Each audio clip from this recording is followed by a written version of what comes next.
We have popcorn in front of us. Yeah. Sorry, I'm burping for some reason. You know I'm gonna include that. No, you're not. Yes, I'm going to. No, you're not. Hello, everyone. Wait. Hello, everybody. So today we have a very special guest, Renee. Aww. From Gothamista. I'm so happy that we're filming a collaboration finally, because we tried to collab last time and it never happened because instant click, and then we talked for more than 6 hours I think that day. I actually didn't think Leah could be more likable, but I like her more now. Check the link in the description box and I will link all the video and all her social media channels. Alright, are you ready? I'm ready. I know there's a lot of beauty, skincare myth out there. Yeah, so many. We get asked those questions all the time, actually. All the time, and we wanted to really tackle these issues.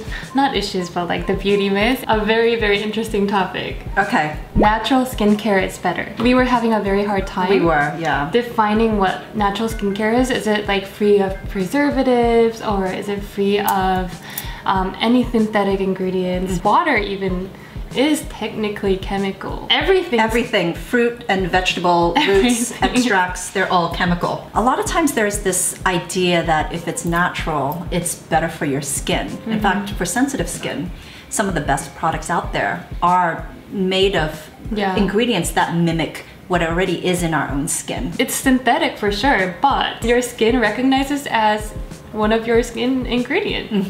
There are a lot of natural ingredients that can be the most horrible thing for you to put on your skin. It could be so damaging. Can we talk about something like peppermint? Oh, so like essential oils and known irritants, actually. You know, certain citrus ones actually can cause phototoxicity. It creates so much pigmentation, You know, some of the things that you find in your kitchen, when not formulated well, can actually be really harsh on your skin. Baking powder, baking soda, it's so acidic. It would actually cause a lot of damage to your skin barrier. Maybe the immediate results after using it is like you're so smooth, but in the long term, it's causing a lot of damage and really sensitizing. Lemon DIY mask. Right, yeah. Lemon is another one. That's my pet peeves, I think. Beauty myth number 2. Collagen creams will get rid of your wrinkles. Collagen size is so big to penetrate into your skin.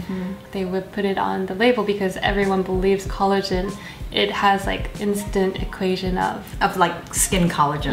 There are other ingredients that are far more effective at increasing the production of collagen in your skin. Like vitamin C, peptides. Niacinamide and cell communicating ingredients, basically. Pretty much, Number 3 is drink more water to combat dehydrated skin. Drinking water is such a wonderful thing to your body. So I'm the biggest advocate for drinking water. I drink probably 2 liters of water every single day. Oh my gosh, you're so good. Your skin is the very last organ that your water gets delivered to. A lot of times when I say I have dry skin, people say, well, you should drink more water. And like, you know, for me, I could drink 3-5 liters of water a day and all it will do is make me pee a lot. Seriously, just go straight to the bladder. But do not neglect to drink water. We're not saying like you shouldn't. I mean, you need it for all your other organs. And, okay, number 4, apply rich, thick moisturizer to combat dryness or dehydrated skin. What that will do is actually keep hydration in your skin. So if your skin isn't already hydrated, then there's nothing to sort of keep in. You might just get congestion, skin congestion. A lot of people get confused by hydration and moisturization, right? Hydration is basically quenching water into your skin, and moisturization is something that's infused with something occlusive like oil, a seal or a barrier that you kind of lock up all the moisture that you put in, you hydrate it already. If you have very dry skin, what you want to do, instead of looking for the thickest moisturizer out there, you want to build that hydration from hydrating toner, hydrating essence, hydrating every step serum of your routine. Yeah, with good humectants like vitamin B5 humectant and hyaluronic acid, glycerin. Wonderful humectants. I wouldn't say you need to necessarily go for the richest, like thickest occlusive out there if the foundation is already set. This is sort of similar. Spraying mist is going to moisturize your skin. When it comes to mist, when it's just water, a lot of times it's almost counterproductive in terms of like hydrating your skin, because water, when it evaporates off your skin, it also takes away a lot of sort of balancing natural oils on your skin. What would you say, like what to look for when you're choosing a mist? Personally, I try to choose a mist that's waterless. It could be a base of aloe or a base of like coconut water or extracts like green tea extract. Then it's still liquid, but it's infinitely better than pure water. Oh, this is going to be a very controversial topic. You need to manipulate the skin's pH for the actives to be effective. Come on, Renee. Come on, this is your channel.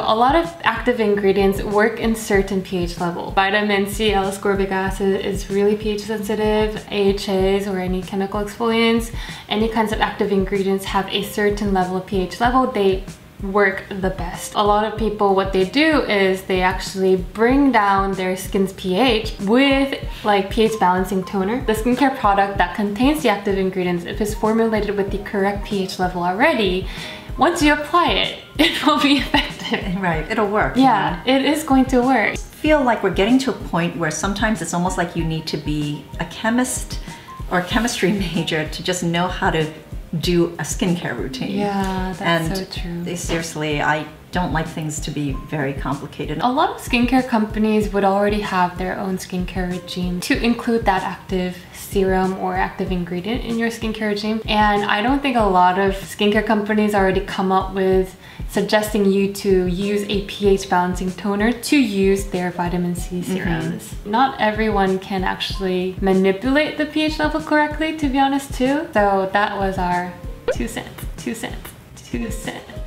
This is why I adore this one. The way I do vitamin C is, well, vitamin C serum is in the morning. I do it immediately after cleansing, before anything else. And people always wonder, wait a minute, it's a serum. Aren't you supposed to use a serum after toner and essence and blah, blah, blah? Just to make sure that all the good stuff works, I just do it straight after cleansing. Popcorn. Popcorn. Neck creams are different from your facial moisturizer. So I think there are a lot of gimmicky products out there, and I think neck cream falls into the most gimmicky product, at least to me. And they're so expensive too. If it's good enough to flatten that kind of like wrinkle and iron it, why don't you use the same thing on your face too? Yeah, I mean, it's a place where people get desperate, you know. This actually reminds me of the time that we were on the phone and you were so upset. You're really upset about this. So we had a 2-hour-long phone conversation. I was lashing out. I can't wait for them to find out why. I've always used a feminine wash from the age of 15 or like when I was in middle school. As soon as you see there's a product called feminine wash, you instantly think if you don't use feminine wash, you kind of feel like you're not treating down there properly. You're not cleaning it properly. At one point, I was very, very interested at what the ingredients are, what makes it useful as a feminine wash, basically. Right. It turns out to be there's nothing really special in terms of the ingredient list. I was so mad at myself, just like investing all this money to the product that's basically the same as a facial cleanser. So now you know about feminine wash. The truth of the truth. Gimmick. Beauty myth number 8.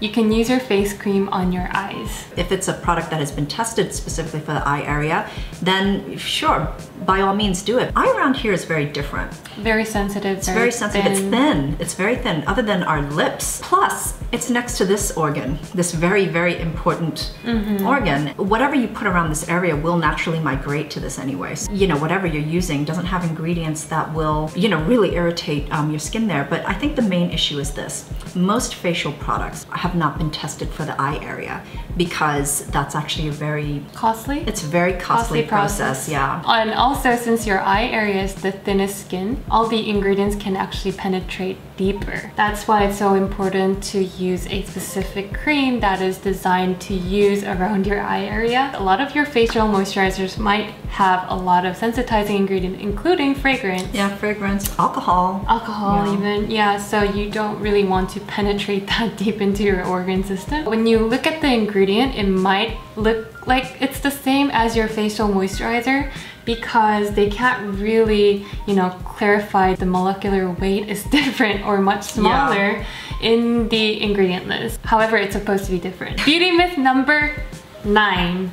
Oily skin has to stay away from oil at all costs. And you guys all know that I'm now converted into the biggest advocate for facial oil. You guys all know I have very oily skin and acne prone skin. Of course you want to look for something that's drier in texture, that absorbs better into your skin rather than leaving that really occlusive film on top. Yeah. So choose the right oil. Once you start kind of being friends with oil again, you might notice a massive difference in your sebum production.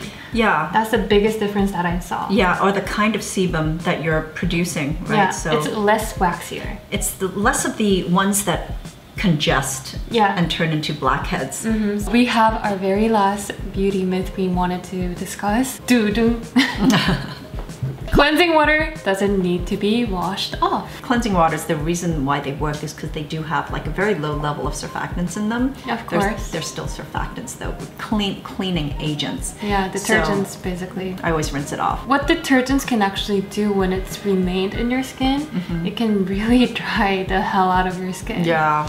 And a lot of people who only use like micellar cleansing water, they actually claim that, you know, their skin has gotten a lot drier, a lot more sensitive. If you look at their skincare routine, they only use cleansing water without following up with any kinds of second step cleanser. They move on to like the toner right away, essence, moisturizer. If that's the only cleanser that they're using, cleansing water takes a long time to take everything off. So you're probably doing it so many times. You're rubbing with the cotton, and you know, that probably really makes things sort of irritated as well. That's so true. So a lot of cleansing waters actually claim that it can be used as a toner too. What do you think about that? So I always say no. There are toners out there that are a lot better for your skin. For those of you who are not comfortable with just a pure water rinse in the morning, cleansing water will be a mild surfactant. Yeah, we'll get rid of the oil, the excess oil and stuff like that, but just I don't think you should leave it on your skin either. So one last thing that we wanted to both touch on was a very frequently asked question. Ever since I've been explaining more about active ingredients, a lot of people ask me like, how can I use this all together in a single routine?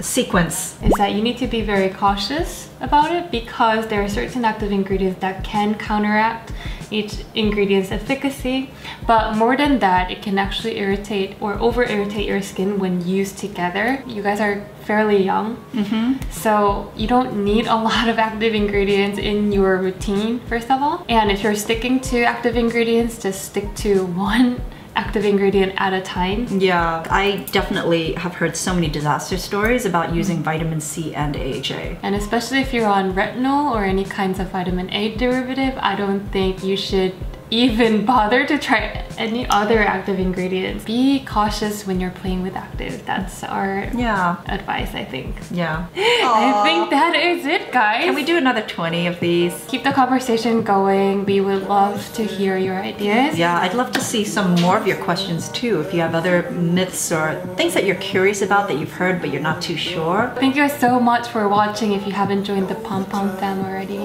click the subscribe button down below and go to Gothamista's channel to support her and show a lot of love, and just make sure you watch our collab video filmed on her channel too. See you guys later. Bye. Where is it you wanna go? Where is it you wanna go? Where is it you wanna go? Where is it you wanna go?